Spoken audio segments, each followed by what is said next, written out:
Mind to control. Blink your eyes. Through options I can scroll. Blink your eyes. I see the prospect. Blink your eyes. For 1,000 uses. I wanna turn the light, the power seen in your eyes.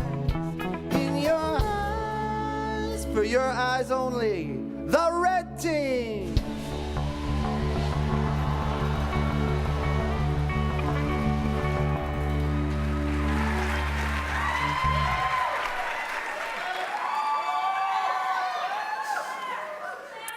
Hi, my name is Claire, and tonight, Kevin, Caroline, and I are excited to reveal Blink, assistive eyewear that uses intentional blinks to control the home.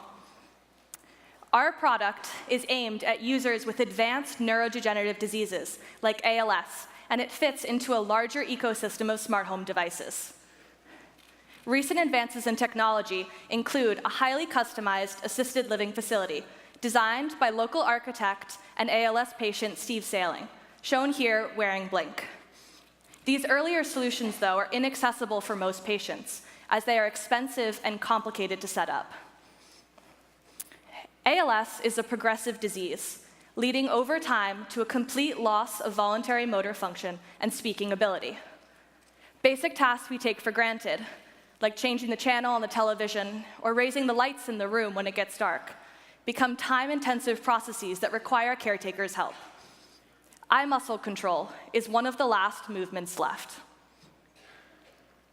Blink was designed with both the caretaker and the patient in mind, offering autonomy and saving time with a simple calibration process and an easy-to-use app interface. Blink is poised to help the over 5.1 million people living in the US and suffering from these conditions, like Parkinson's, ALS, MS, or stroke. So let's take a closer look at the product itself.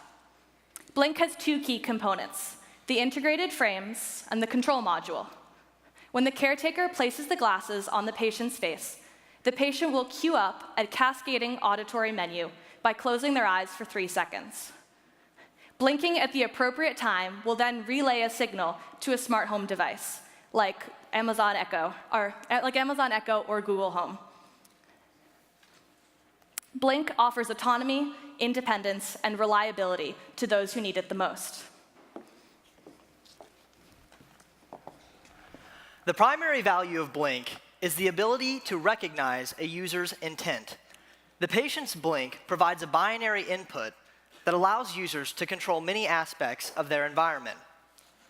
We detect blinks using an infrared reflective sensor. The sensor is composed of two primary components, an emitter and a receiver. The emitter provides a safe, low-power source of infrared light directed at the user's eye. Because of the fact that the surface of the eyelid is less reflective than the white of the eye, Blink is able to detect when a user's eye is opened or closed. We differentiate between regular and intentional blinks using the difference in time between them. We also use an automated calibration method to account for the user's surroundings and the effects of ambient light.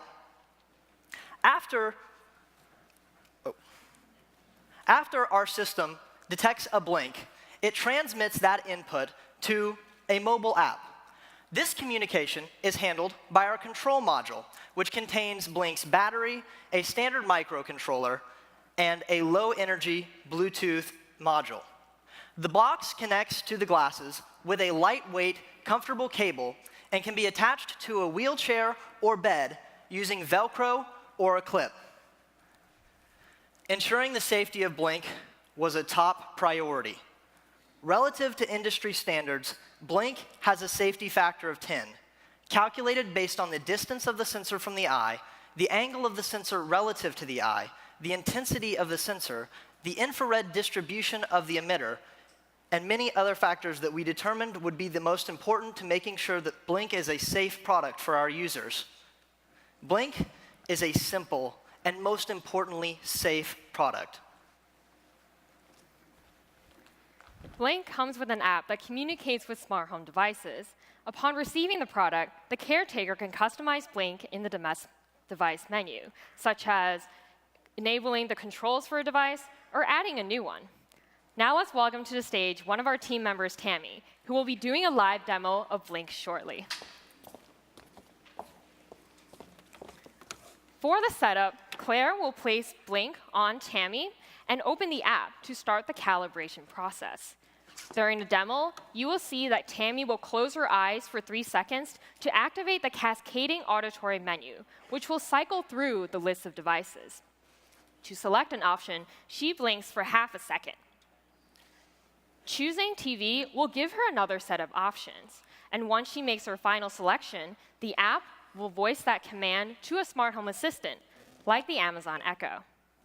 Now, let's watch as Tammy navigates to one of her favorite channels using Blink.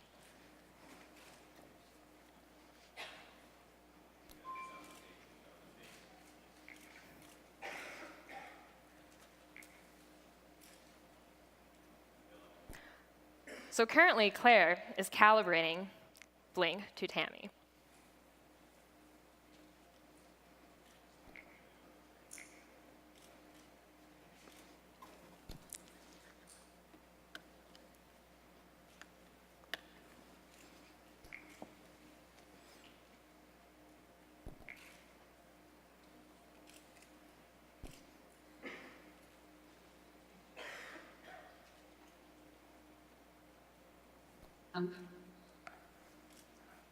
TV.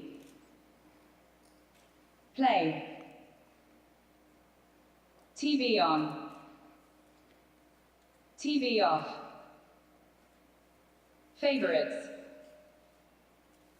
ESPN. Plex. Alexa, open Plex. Getting Plex from Fire TV. Alexa, play.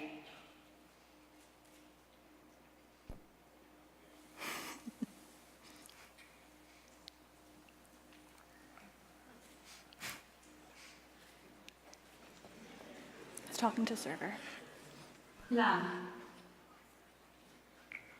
TV. Blink is trying to help.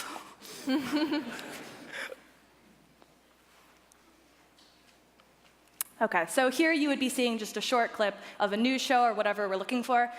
In Kresge right now, there's a lot of things connected, so the Amazon TV is having difficulty connecting to the Wi-Fi. But anyway, thank you. Hey, Now- wait. Oh, wait. Wait.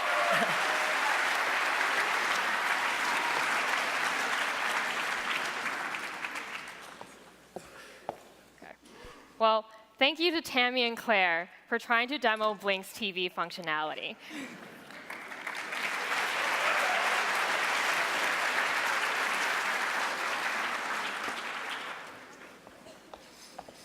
Now, our demo was a taste of what Blink is capable of, because Blink is compatible with a variety of smart home devices. Furthermore, as the smart home market continues to grow, prices will continue to drop. Based on user feedback, we can price Blink at $175, which covers our manufacturing and overhead costs of $75, giving us a margin of $100 for future growth. With an initial investment of $600,000, we can launch Blink in 2 stages.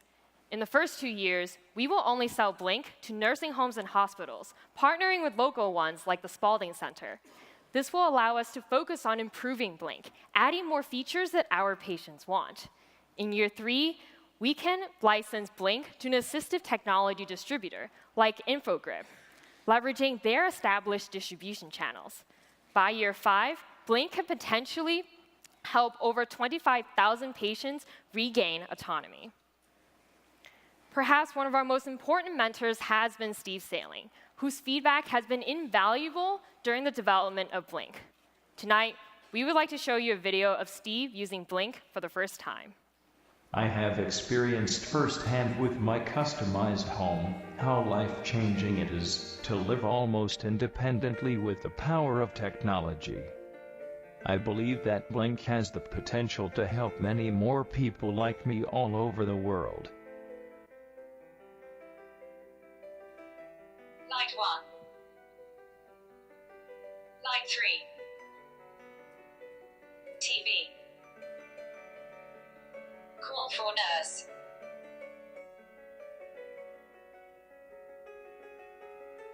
Dim light 1. Hey Google, dim bulb 1.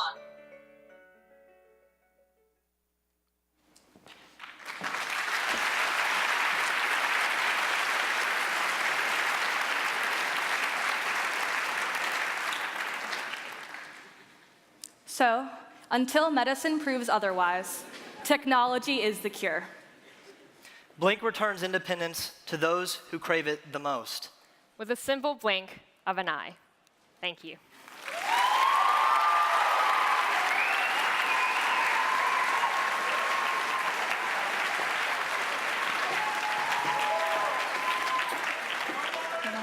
Hey again.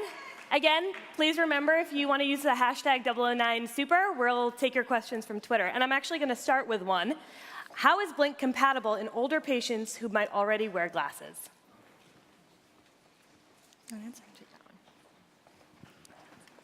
Thank you for that question. So in the future, we plan on figuring out how we can retrofit Blink to a variety of different types of glasses. So if older patients have a pair of glasses that they would like to fit Blink to, they can send it to us, and for a premium, we'll be able to fit Blink to their glasses.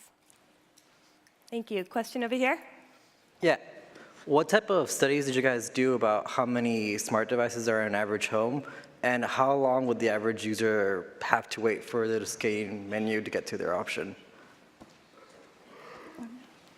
Sorry, can you clarify your second part of the question? How long would an average use take if the option they wanted was the last one on the menu? So for your first part of the question, basically Blink is compatible with any devices that are compatible with smart home assistants, such as Google Assistant and Alexa. So any devices, we demoed the TV, and in the video you saw the lights and calling for nurse, but it's also compatible with thermostat, home security systems, locks, switches, and music and Kindle.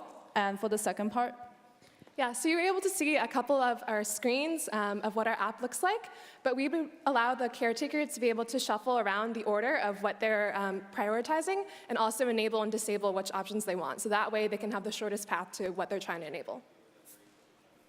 Question, Izzy? Hi. What if I don't have an Alexa? Johnny.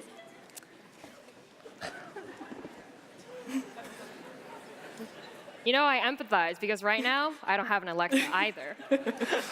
But thankfully enough, as I previously mentioned during the presentation, the smart home market is growing rapidly, which means that companies are developing more devices. And as you might have noticed on Black Friday, Alexa only costs $29, which is pretty cheap compared to what it was originally selling for. Question up top. Hi, I'm wondering if your cost modeling has factored in ongoing costs of customer support for the tech, like the app. Great question. It was about what's been factored into your cost.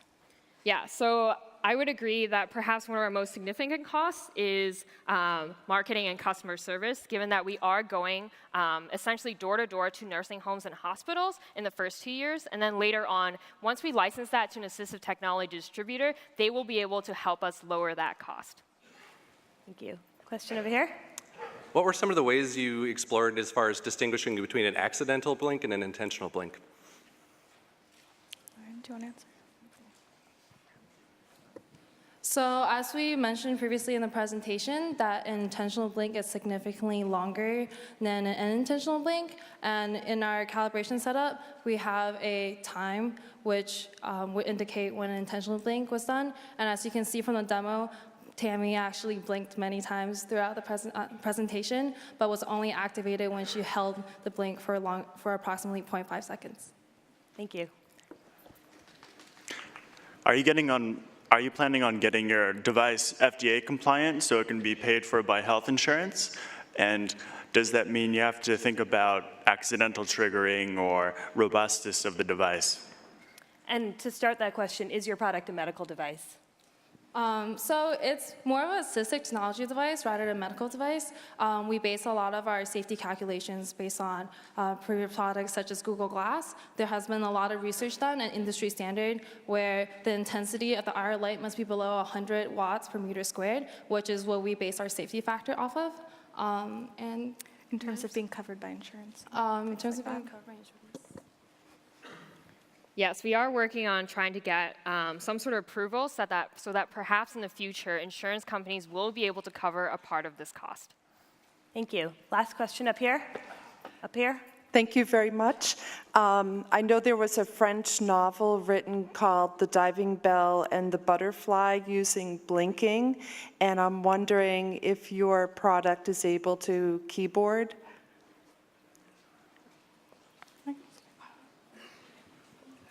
So we understand that current users may use eye tracking system as well. So using Blink can be in addition to that. It doesn't inhibit users from using what they already have. This is just a simpler way for them to do it. So in fact, eye tracking is very, very tiring for the users and they can't do it all day. Whereas our product is easier to use and more simple and allows them to do more directed use that they need to do every day. Thank you. Thank you, Red Team.